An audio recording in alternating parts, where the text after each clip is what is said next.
প্রিয় শিক্ষার্থীরা, সবাইকে আমার ট্রান্সপোর্টেশন ইঞ্জিনিয়ারিং ক্লাসে স্বাগতম। সাথে রয়েছি আমি Mohammad Mehedi Hasan, junior instructor civil, Rangpur polytechnic institute Rangpur. আর এই সাবজেক্টটির বিষয় কোড হচ্ছে 66462 এবং এটি ষষ্ঠ পর্ব সিভিলের একটি সাবজেক্ট।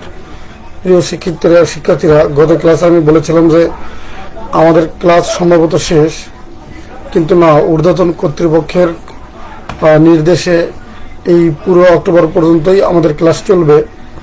তো যেহেতু সবগুলো চ্যাপ্টারই আমরা আলাদা আলাদাভাবে কমপ্লিট করে ফেলেছি, সেই কারণে এখন এই চ্যাপ্টার যেগুলো কমপ্লিট হয়ে গেছে, অর্থাৎ পুরো বইটাই পুরো বইটা এখন রিভিউ করা হবে। যেহেতু আমাদের হাতে আর সব মিলিয়ে 4টি ক্লাস রয়েছে, আমি আন্তরিকভাবে দুঃখিত যে বাইরে থেকে একটি নয়েজ আসছে।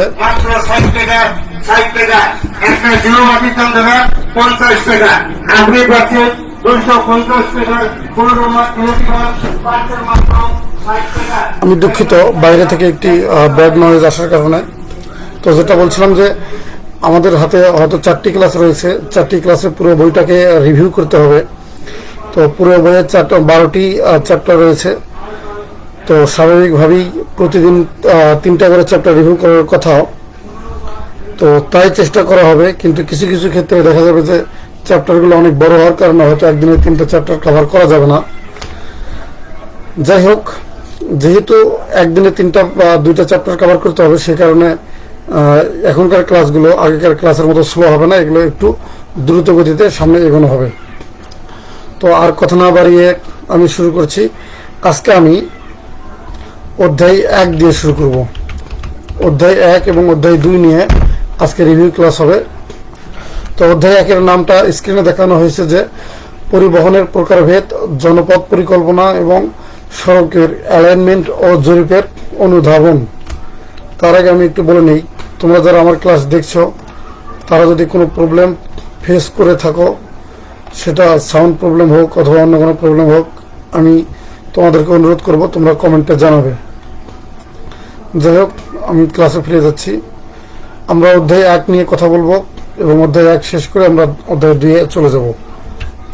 যে টপিকগুলো নিয়ে আলোচনা করা হবে: পরিবহনের শ্রেণী বিভাগ, গুরুত্বপূর্ণ প্রাচীন সড়কের বৈশিষ্ট্য বর্ণনা, তারপর জনপথ পরিকল্পনার উদ্দেশ্য। পরিবহনের শ্রেণী বিভাগ আমাদের সব মিলিয়ে 3 প্রকারের পরিবহন রয়েছে: স্থলপথ, জলপথ, বিমানপথ। স্থলপথের ভিতরে আবার 2 ধরনের রয়েছে, সড়কপথ এবং রেলপথ। তো এখানে সবগুলো প্রকারেরই সংজ্ঞা দেওয়া হয়েছে। সড়কপথ হচ্ছে গ্রাম ও রাস্তা, নগর রাস্তা, সংযোগ সড়ক, আন্তর্জাতিক সড়ক ইত্যাদি বিভিন্ন ধরনের যানবাহন চলাচলের গমনাগমন বা মালামাল, দ্রব্য সামগ্রীর সহজ পরিবহন ও যাত্রী সাধারণের যাতায়াতের জন্য এই ধরনের সড়ক ব্যবহৃত হয়। রেলপথ মাটির উপর বিশেষ ব্যবস্থায় ইস্পাতের রেলগাড়ি চলাচলের জন্য যে রাস্তা নির্মাণ করা হয় সেটা হচ্ছে রেলপথ। জলপথ হচ্ছে পানি পথে নদী বা খাল বা সমুদ্র জলাধারের যে পথ নির্মাণ করা হয়, এটা হচ্ছে জলপথ। আর বিমানপথ হচ্ছে আকাশে বিমান যোগে যাত্রী এবং মালামাল পরিবহনের জন্য যে পথ রয়েছে, এটা হচ্ছে বিমানপথ।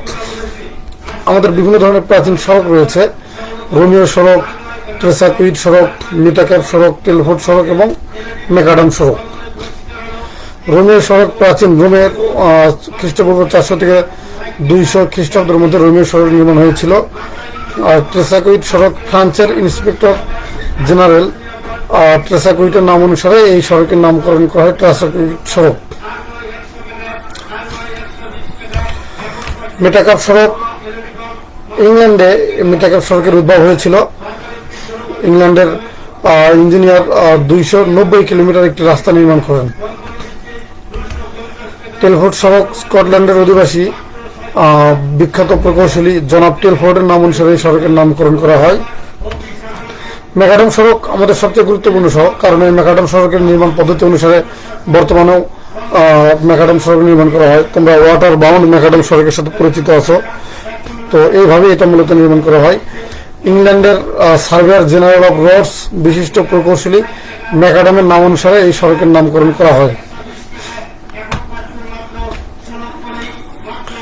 জনপথ পরিকল্পনার উদ্দেশ্য প্রাপ্য অর্থে সর্বাধিক দৈর্ঘ্যের সড়ক নির্মাণ করা হয়।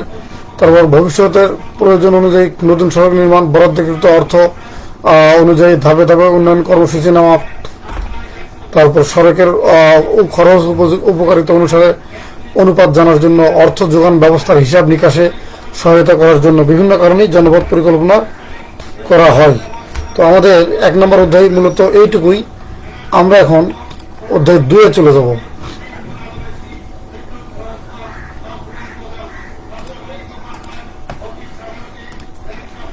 আমরা অধ্যায় 2-এ চলে যাব।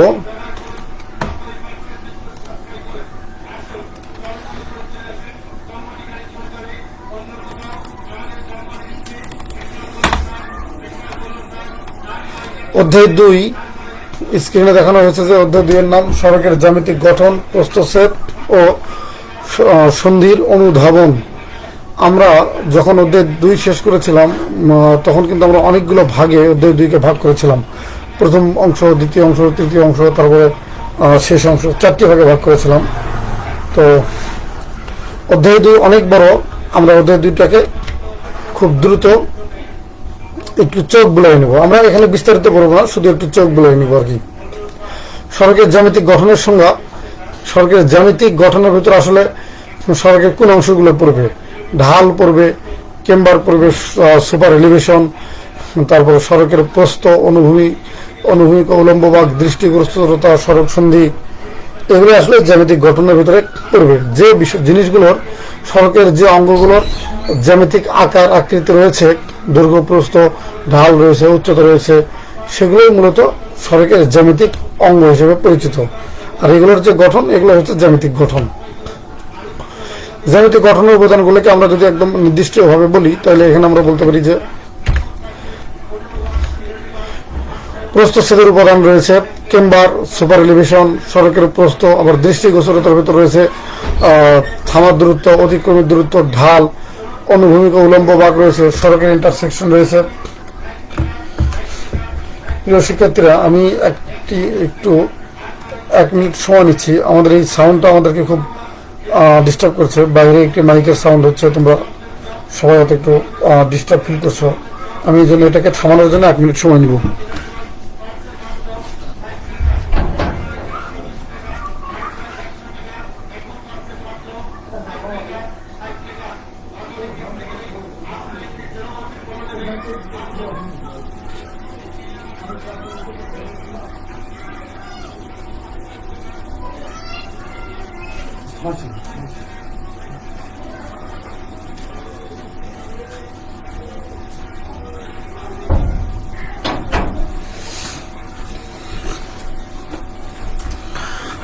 দুঃখিত, আমি 1 মিনিট সময় নিয়েছিলাম। যাই হোক, আমরা সড়কের জ্যামিতিক গঠন নিয়ে কথা বলছিলাম। তারপর সড়কের সন্ধি, সমতল সন্ধির সঙ্গে এখানে দেখানো হয়েছে যে একাধিক সড়ক, 2-এর অধিক বা 3 বা ততোধিক সড়ক যে বিন্দুতে মিলিত হবে, সেখানে জ্যাম পরিহার করার জন্য, নিরাপদে গাড়িগুলো পাস করার জন্য যে কাঠামো নির্মাণ করা হয়, এটা হচ্ছে সড়ক সন্ধি। সড়ক সন্ধি বিভিন্ন তলে হতে পারে, এক সমতলে হতে পারে, অথবা সমতলে নাও হতে পারে। তো সড়ক সন্ধি যদি সমতলে হয়, সমতল সড়ক সন্ধি যেটা, তার শ্রেণীবিন্যাস এখানে দেখানো হয়েছে। বিভিন্ন ধরনের সড়ক সন্ধি রয়েছে। টি সংযোগ রয়েছে, সমকোণী বা ক্রস সংযোগ রয়েছে, স্ট্যাগার সংযোগ, ওয়াই সংযোগ, বহুমুখী সংযোগ রয়েছে। তারপর চ্যানেলাইজ সড়ক সন্ধি রয়েছে, আনচ্যানেলাইজ সড়ক সন্ধি রয়েছে। তারপর চ্যানেলাইজ সড়ক সন্ধির আবার শ্রেণী বিভাগ রয়েছে। একইভাবে আনচ্যানেলাইজ সড়ক সন্ধির শ্রেণী বিভাগ রয়েছে, রোটারি সড়ক সন্ধি রয়েছে। এই প্রত্যেকটা সড়ক সন্ধিকে আমরা আবার চিত্র সহযোগে এগুলোকে বর্ণনা করেছি। যেটা দেখতে টির মতো সেটা টি সংযোগ। আমাদের প্রথমটা হচ্ছে টির মতো দেখতে, ইংরেজি টির মতো, এটা টি সংযোগ। তারপরে ক্রসের মতো দেখতে ক্রস সংযোগ। তারপর ওয়াইয়ের মতো দেখতে, সেটা ওয়াই সংযোগ রয়েছে। তারপর আবার স্কিউড, ডায়াগোনাল যদি কোনো ক্রস সংযোগ হয় তাহলে এটা স্কিউড ক্রস সংযোগ।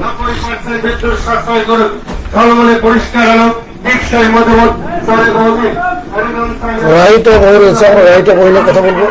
সড়কের সবচেয়ে গুরুত্বপূর্ণ অংশ রাইট অফ ওয়ে। আইনসম্মতভাবে সড়কের অ্যালাইনমেন্টের উভয় পাশে যতটুকু এলাকা সড়কের অধিকারে থাকে তাকে রাইট অফ ওয়ে বলে। রাইট অফ ওয়ে বিভিন্ন নাম এখানে দেখানো হয়েছে। বড়পিট রয়েছে, তারপরে রিজার্ভ ল্যান্ড বা সংরক্ষিত ভূমি রয়েছে, শোল্ডার রয়েছে, পেভমেন্ট রয়েছে। তো রাইট অফ ওয়ে খুব গুরুত্বপূর্ণ একটি টপিক তোমাদের জন্য, এটা বারবার পরীক্ষায় আসে। এছাড়াও এটা চাকরির পরীক্ষা বলো অথবা ভাইভা বলো, বিভিন্ন জায়গায় এটা প্রয়োজন হয়। তো যে কারণে আমি তোমাদেরকে রিকোয়েস্ট করবো, রাইট অফ ওয়ের এই চিত্র সহ তোমরা রাইট অফ ওয়ের সঙ্গেটা খুব ভালোভাবে জানবা, অবশ্যই জানবা। তো রাইট অফ ওয়ে নির্ধারণের বিবেচ্য বিষয়সমূহ রয়েছে, যে আমরা কোথায় রাইট অফ ওয়ে নির্ধারণ করব। সেক্ষেত্রে আমাদের যে বিষয়গুলো বিবেচনা করতে হবে, পেভমেন্টের প্রস্থ, শোল্ডারের প্রস্থ, তারপরে ভরাটের ঢালের প্রস্থ, বার্মের প্রস্থ, খননের প্রস্থ, সড়কে বনায়নের জন্য স্থানের প্রস্থ, এই বিষয়গুলোর উপর রাইট অফ ওয়ের নির্ধারণ করে রাইট অফ ওয়ের প্রস্থ নির্ধারণ করা হয়।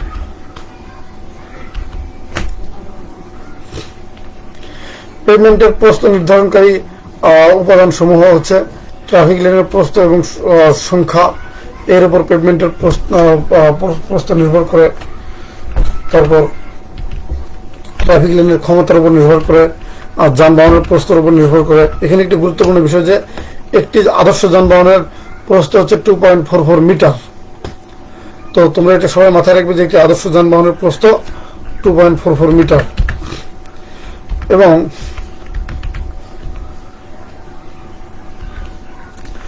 এখানে একটি গুরুত্বপূর্ণ বিষয়, ট্রাফিক লেনের প্রস্থ এবং সংখ্যা, ট্রাফিক লেনের প্রস্থ ও সংখ্যার ভিতর পেভমেন্টের প্রস্থ, একক লেনের পেভমেন্টের যে প্রস্থ সেটা হবে 3.80 মিটার, এবং 2 লেনের পেভমেন্টের প্রস্থ হবে 7 মিটার। আমরা সড়ক একটি যানবাহনের কতটুকু প্রস্থ হয় সেটা আমরা বলছিলাম 2.44 মিটার, আর তার দুই পাশে ক্লিয়ারেন্স হয় 0.68 মিটার, 0.68 মিটার। তার মানে একটি যানবাহনের জন্য একক লেনের সব মিলিয়ে প্রস্থ হয় 3.80 মিটার।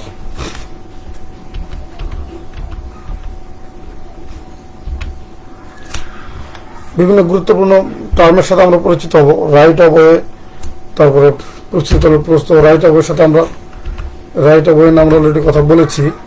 তারপর প্রস্তুতিতল, পার্শ্ব ঢাল, বকচর বা বার্ম, এমব্যাঙ্কমেন্ট, খনন বা কাটিং, পায়ে চলা পথ, সাইকেল ট্র্যাক, পার্কিং স্থান, তারপর Mediterranean strip, curve, skid, slip, এগুলোর সাথে আমরা পরিচিত হব।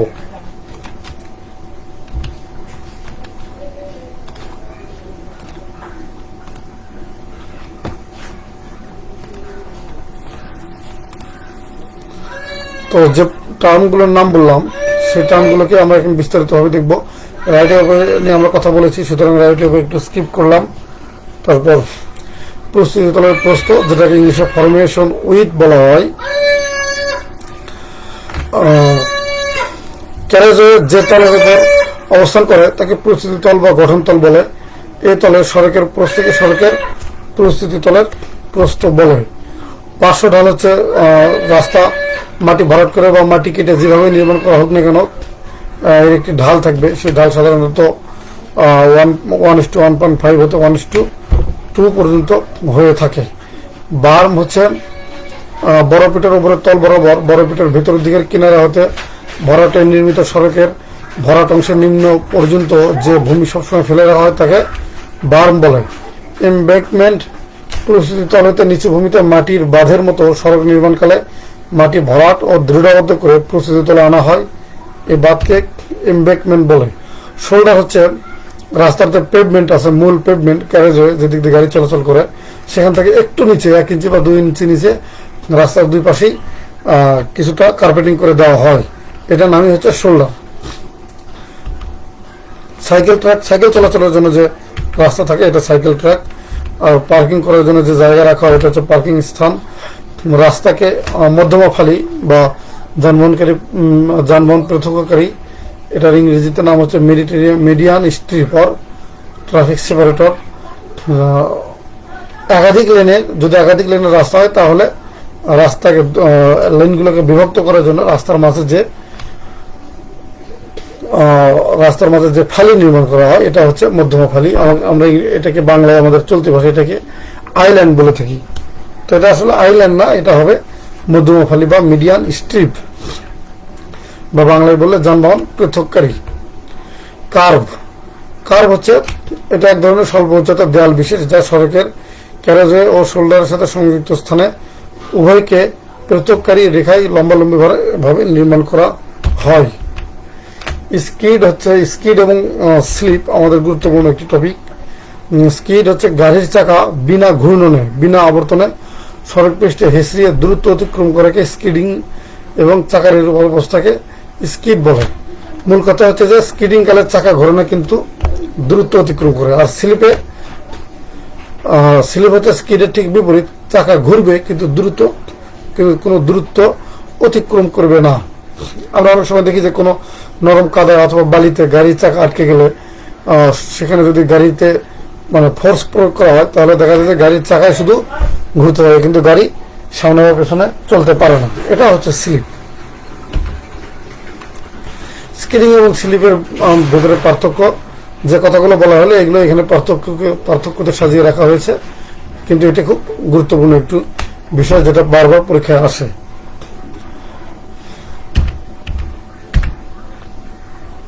সড়কের জ্যামিতিক গঠনের প্রভাব বিস্তারকারী বিষয় ঘর্ষণ আছে, তারপরে সড়ক পৃষ্ঠের বন্ধুরতা রয়েছে, আলোর প্রতিফলন রয়েছে, ভূসংস্থানিক অবস্থা, ডিজাইন, স্পিড, বৃষ্টিপাত, এই বিষয়গুলোর সাথে জ্যামিতিক গঠনের একটি সম্পর্ক রয়েছে।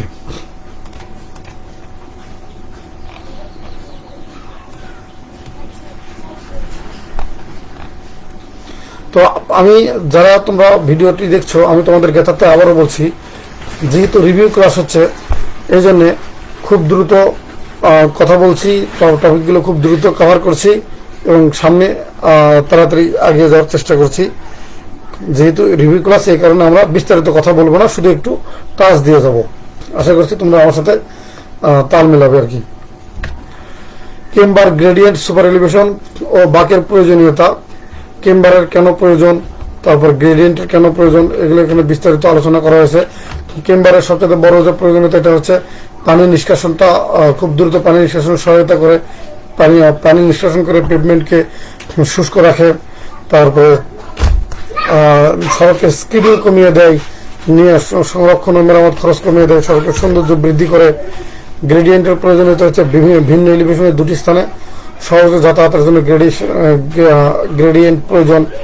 ওঠানামার ক্ষেত্রে নিরাপত্তা বিধানের জন্য, মাটি কাটা ও মাটি ভরাটের পরিমাণের সমতায়নে খরচ কমানোর জন্য। তারপরে আরও রয়েছে সড়কের দৈর্ঘ্য বরাবর পানি নিষ্কাশনের জন্য, সড়ক সন্ধিতে গ্রেড সেপারেশন প্রয়োগের জন্য। অনেক ধরনের গ্রেডিয়েন্ট রয়েছে। রুলিং গ্রেডিয়েন্ট রয়েছে, যে গ্রেডিয়েন্ট বজায় থাকলে যানবাহন নিচে নামতে দুর্ঘটনায় পড়তে হয় না এবং উপরে উঠতে অধিক শক্তি বা জ্বালানি ব্যয় করতে হয় না। এটা হচ্ছে রুলিং গ্রেডিয়েন্ট।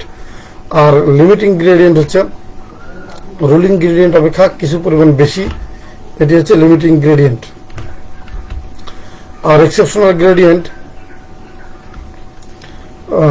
লিমিটিং গ্রেডিয়েন্ট অপেক্ষা বেশি যে গ্রেডিয়েন্ট প্রয়োগ করতে হয় এটা হচ্ছে এক্সেপশনাল গ্রেডিয়েন্ট।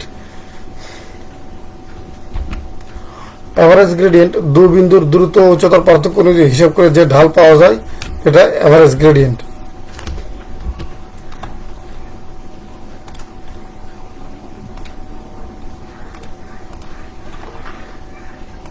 আমি এর পরের টপিকে ফিরে যাব।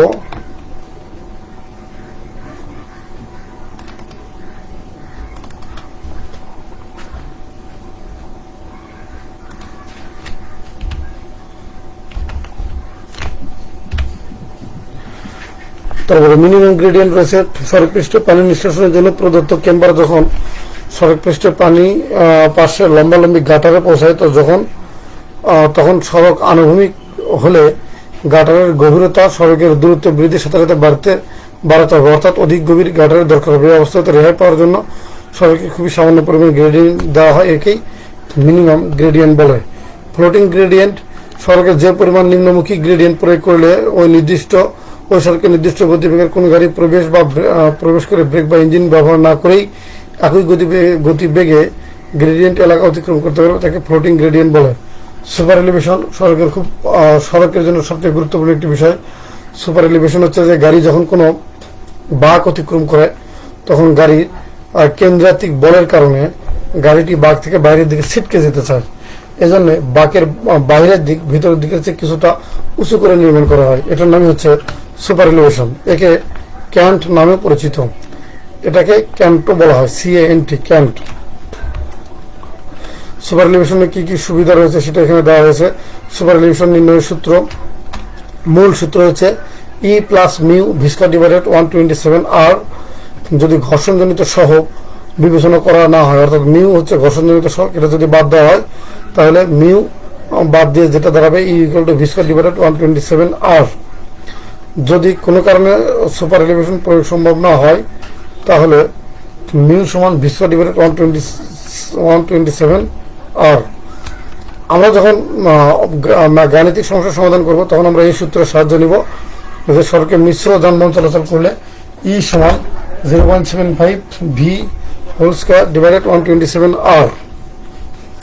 ডিজাইনকালে E এর সর্বোচ্চ মান 0.15 বা 1:15 ধরা হয়। এখানে একটি বিষয় না বললেই নয়, এই সূত্রে ভি স্কোয়ার দেখানো হয়েছে, কিন্তু একটু এখানে ভুল হয়েছে যে ভিটা পুরো ব্র্যাকেটের উপর হবে, অর্থাৎ ভি হোল স্কোয়ার হবে 0.75 ভি, তারপর হোল স্কোয়ার, পুরোটার উপরই স্কোয়ারটা থাকবে।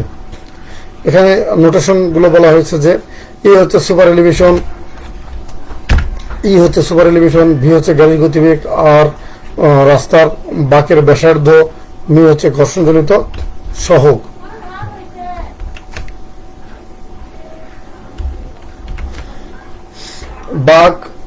বাঁক নিয়ে তোমরা সার্ভিং এ অনেক কিছু পড়েছো, এখানেও বাঁক নিয়ে হালকা পাতলা কথাবার্তা আছে। তো বাঁক এর সংজ্ঞা: উলম্ব বা অনুভূমিক তলের দুটি সরল সড়ক কৌণিকভাবে মিলিত হলে নিরাপদ ও সহজ গমনাগমনের জন্য মিলনস্থলে পরস্পরকে বৃত্ত বা অধিবৃত্তের যে চাপের মাধ্যমে সংযোগ করা, এটা হচ্ছে বাঁক। বাঁকের প্রয়োজনীয়তা গুলো বর্ণনা করা হয়েছে। সড়কে কেম্বার প্রয়োগের পদ্ধতি: ব্যারেল কেম্বার দুই ধরনের হয়, অধিবৃত্তীয় কেম্বার, উপবৃত্তীয় কেম্বার। তারপরে ঢালু কেম্বার রয়েছে, মিশ্র কেম্বার রয়েছে, বিসিন কেম্বার রয়েছে। অধিবৃত্তীয় কেম্বার কিভাবে প্রয়োগ করতে হয় সেটা দেখা হয়েছে। অধিবৃত্তীয় কেম্বারের সূত্র রয়েছে এখানে, y = 2x² ডিভাইডেড NB। এখানে y হচ্ছে এইটুকু দূরত্ব, এই যে কার্ভের উপর থেকে এই আনুভূমিক দূরত্ব পর্যন্ত, এটা হচ্ছে y। x, বড় x যেটা, এটা এখানে দেখানো হয়েছে এই C বিন্দু থেকে এই y বিন্দু পর্যন্ত যেটা দূরত্ব, এটা হচ্ছে x। n হচ্ছে ঢাল, 1:40 হলে n এর মান হবে শুধু 40। b হচ্ছে রাস্তার প্রস্থ। ঢালু কেম্বারের ক্ষেত্রে x বা অফসেট বের করার সূত্র, x হচ্ছে 1/4 ইন্টু b/n। সুপার এলিভেশন প্রয়োগের পদ্ধতি এখানে বিস্তারিত বর্ণনা করা হয়েছে, আমরা সেগুলো এখন কথা বললাম না। আমরা ক্রান্তি বাঁক নিয়ে একটু কথা বলবো। ক্রান্তি বাঁক হচ্ছে অনুভূমিক তলে সহজে দিক পরিবর্তনের জন্য সড়কের সরল অংশ ও বৃত্তাকার বাঁকের বা যৌগিক বা বিপরীত বাঁকের দুবৃত্তের চাপের মাঝে পরিবর্তনশীল ব্যাসার্ধের যে অধিবৃত্তাকার বাঁক স্থাপন করা হয় তাকে ক্রান্তি বাঁক বলে।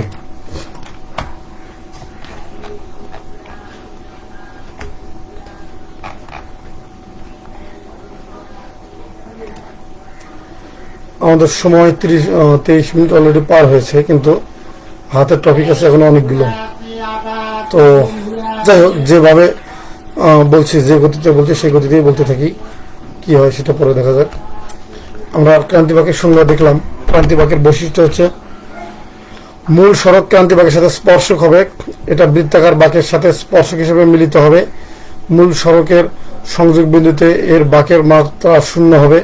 তারপর বৃত্তাকার বাঁকের সাথে সংযোগকালে এর ব্যাসার্ধ বৃত্তাকার বাঁকের ব্যাসার্ধের সমান হবে। এগুলো হচ্ছে ক্রান্তি বাঁকের বৈশিষ্ট্য। ক্রান্তি বাঁক 3 ধরনের রয়েছে: স্পাইরাল বা সরপিল, তারপরে ত্রিমাত্রিক অধিবৃত্ত, বার্নরি লেমিনেস্কেট। আমরা গাণিতিক সমস্যাগুলো দেখব এবং তার সমাধানগুলো দেখব। দ্বিতীয় অধ্যায়ে বেশ কিছু গাণিতিক সমস্যা রয়েছে, তোমরা জানো।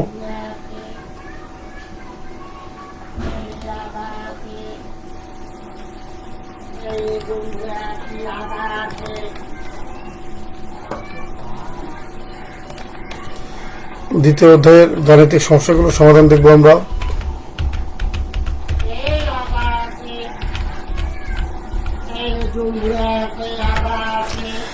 6 মিটার প্রস্থ বিশিষ্ট একটি রাস্তার ঢাল যদি 1:50 হয়, তাহলে 1 মিটার পর পর অধিবৃত্ত কেম্বারের মান নির্ণয় করো। যেহেতু ঢাল দেওয়া আছে 1:50, তার মানে এন এর মান হচ্ছে 50, আর রাস্তার প্রস্থ 6 মিটার বলা আছে, অর্থাৎ বি হচ্ছে 6 মিটার, বা 6 মিটার মানে 600 সেন্টিমিটার, 100 দিয়ে গুণ করলেই হবে।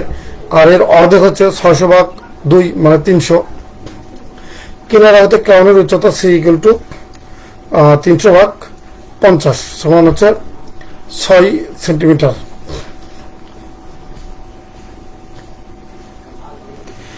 আচ্ছা, এই 300/50 এটা যদি আমি একটু ব্যাখ্যা করি, তাহলে এটা কিভাবে হলো? আমাদের এখানে ঢাল দেওয়া আছে 50, 1:50, তার মানে 50 যদি অনুভূমিক হয়, তাহলে আমাদের উলম্ব হচ্ছে কত? উলম্ব হচ্ছে 1। সেটা যে আগে কি হোক না কেন, সেটা যদি আমরা সেন্টিমিটার বলি, 50 সেন্টিমিটার উলম্ব হলে তখন আমাদের উচ্চতা হবে 1 সেন্টিমিটার। তাহলে 100 সেন্টিমিটার যদি উলম্ব হয়, তাহলে আমাদের উচ্চতা হবে, 100 সেন্টিমিটার যদি আনুভূমিক হয়, তাহলে আমাদের উচ্চতা হবে 2 সেন্টিমিটার। একইভাবেই 300 সেন্টিমিটার যদি আনুভূমিক হয়, তাহলে আমাদের উলম্ব হবে 6 সেন্টিমিটার। এই জিনিসটাকেই এখানে একটু সংক্ষেপে লেখা হয়েছে যে 300/50 সমান 6 সেন্টিমিটার। আমরা যেভাবে অফসেটগুলো নির্ণয় করব, এখানে আমাদের প্রথম কলামের দূরত্ব দেওয়া আছে 0, 100, 200, 300। যেহেতু 1 মিটার পর পর কেম্বারের মান নির্ণয় করতে বলছে, সুতরাং আমরা জানি 1 মিটার সমান হচ্ছে 100 সেন্টিমিটার। আমরা অফসেট নির্ণয় করব y = 2x² / bn এই সূত্র দিয়ে, আর আমরা কেম্বার নির্ণয় করব c - y। তো যেহেতু যেহেতু 0, কেন্দ্রের দূরত্ব যেহেতু 0, সুতরাং এখানে y এর মান হবে 0। তারপর দূরত্ব যখন 100, তখন আমরা এখানে দূরত্বের মান বসে দিলাম 2 ইন্টু দূরত্ব আসলে x এর মান 2 × x² / 600 × 50, মান বেরোলো 0.67। এক্ষেত্রে কেম্বারের মান c হচ্ছে আমাদের 6 মাইনাস হচ্ছে y এর মান বেরোলো 0.67। তাহলে আমাদের মান দাঁড়ালো কত? 5.53। যখন 200 হবে, তখন একইভাবেই y এর মান হচ্ছে 2.67, কেম্বারের মান 3.33। আর যখন 300 হবে, তখন y এর মান 600, আর কেম্বারের মান হচ্ছে 0.00। আমি তোমাদের কাছে আবার একটু বলি যে এখানে y = 2x² / bn, এখানে 2 মানগুলো বসে দেওয়া হয়েছে কিভাবে? 2 তো 2 থাকলোই, আর এখানে x এর মান হচ্ছে 100, এই দূরত্বটাই হচ্ছে x এর মান। x এর মান একবার 0 হবে, একবার 100 হবে, একবার 200 হবে, একবার 300 হবে। এখানে x এর মান 100 বসে দেওয়া হয়েছে। তারপর b এর মান আমরা অপর পেজে b এর মান লিখছি আমরা 600 সেন্টিমিটার, সেটা বসাই দিলাম। এবং n এর মান হচ্ছে 50, আমরা যে n এর মান বের করছি 50, সুতরাং এই মানগুলো বসাই দিয়ে আমাদের মান হলো 0.67। তো আমরা সুপার এলিভেশন সম্পর্কিত একটি প্রবলেম সমাধান করে আমরা 2 অধ্যায় ক্লোজ করে ফেলবো। তার আগে দেখি আমাদের হাতে কতক্ষণ সময় রয়েছে। আমাদের হাতে 2 মিনিটের মতো সময় রয়েছে। আমরা সুপার এলিভেশনের যে সমস্যাটি রয়েছে, এখানে বলা হচ্ছে যে প্রতি ঘন্টায় 90 কিলোমিটার ডিজাইন গতিবেগে একটি সড়কে 150 মিটার ব্যাসার্ধের একটি বাঁক দেওয়া হলো। এই গতিবেগের জন্য কি হারে সুপার এলিভেশন দিতে হবে? সর্বোচ্চ সুপার এলিভেশন মান 1:15 অতিক্রম করবে না। যদি না অতিক্রম করে, তাহলে বাঁকের ব্যাসার্ধে গাড়ির গতিবেগ সর্বোচ্চ কত হবে? আমরা মনে করলাম যে এই সড়কটিতে বিভিন্ন ধরনের যানবাহন চলাফেরা করবে, তাহলে আমরা সুপার এলিভেশনের সূত্র জানি E = 0.75 b² / 127 × r। এখানে ভির মান হচ্ছে 50, ভির মান 90, আর আর এর মান হচ্ছে 150। বসে দিয়ে আমরা 1:4.18 পাইলাম। তো বলা হচ্ছে যে 90 কিলোমিটার পার ঘন্টা গতিবেগের জন্য 1:4.18 হারে সুপার এলিভেশন দিতে হবে। তবে সর্বাধিক সুপার এলিভেশন 1:15 অতিক্রম করবে না। তাই 1:15 আমাদেরকে ধরে নিতে হবে, অর্থাৎ 1:4.18 এটা আমাদের বাদ দিয়ে 1:15 ধরে নিতে হবে। সর্বাধিক সুপার এলিভেশন 1:15 বা 0.067 হলে ঘর্ষণজনিত সহগের মান v² / 127 × r মাইনাস হচ্ছে ই। এখানে ভির মান 90, আর এর মান 150 বসাই দেওয়া হয়েছে, আর 0.067 এটা হচ্ছে ইর মান বসাই দিয়ে আমরা 0.3582 পাইলাম। যেহেতু 0.3582 এটা অনুমোদিত মানের চেয়ে বড়, কাজেই যেহেতু 3.58 গ্রেটার দেন অনুমোদিত মান ইউ এগুলো 0.15, কাজেই ডিজাইন গতিবেগ কমাইতে হবে। তো ধরি সর্বাধিক গ্রহণযোগ্য গতিবেগ VA কিলোমিটার পার আওয়ার, অতএব E equal two mu plus VA square divided 127 into R। আমাদের এখানে VA এর মান বের করতে হবে। E এর মান আমরা 0.067, যেহেতু এটাই সর্বোচ্চ মান, এর বেশি ধরা যাবে না, যে কারণে সুতরাং আমরা 0.067 বসালাম। তারপর মিউ এর মান হচ্ছে 0.15, আর VA এর মান তো নির্ণয় করতে হবে 127 ইন্টু R। আর এর মান 150 বসাই দিয়ে আমরা ক্যালকুলেশনগুলো করে নিলেই ভির মান 64.29 কিলোমিটার পার আওয়ার পাইলাম। তাহলে দেখা যাচ্ছে যে আমাদের যানবাহনের গতিবেগ কমাতে হবে। যানবাহনের গতিবেগ ছিল 90 কিলোমিটার পার আওয়ার, কিন্তু আমাদের যানবাহনের গতিবেগ কত হবে এখন, কমায় 64.29 কিলোমিটার পার আওয়ারের মধ্যে রাখতে হবে। কনক্লুশনে বলা হচ্ছে যে বাকি গাড়ির গতিবেগ 64.29 কিলোমিটার পার আওয়ার সীমিত রাখতে হবে। তোমরা এই ভিডিওটিকে যদি পুনরায় দেখতে চাও তাহলে দক্ষতা বাতায়ন বা www.skill.gov.bd এই ঠিকানা ভিজিট করে তোমরা দেখতে পারো। আমি এই ক্লাসটি আজকের মতো এখানেই শেষ করছি। তো আমরা অধ্যায় 1 এবং অধ্যায় 2 এর রিভিউ ক্লাস এখানেই শেষ করলাম। সবাইকে আন্তরিকভাবে ধন্যবাদ। আল্লাহ হাফেজ।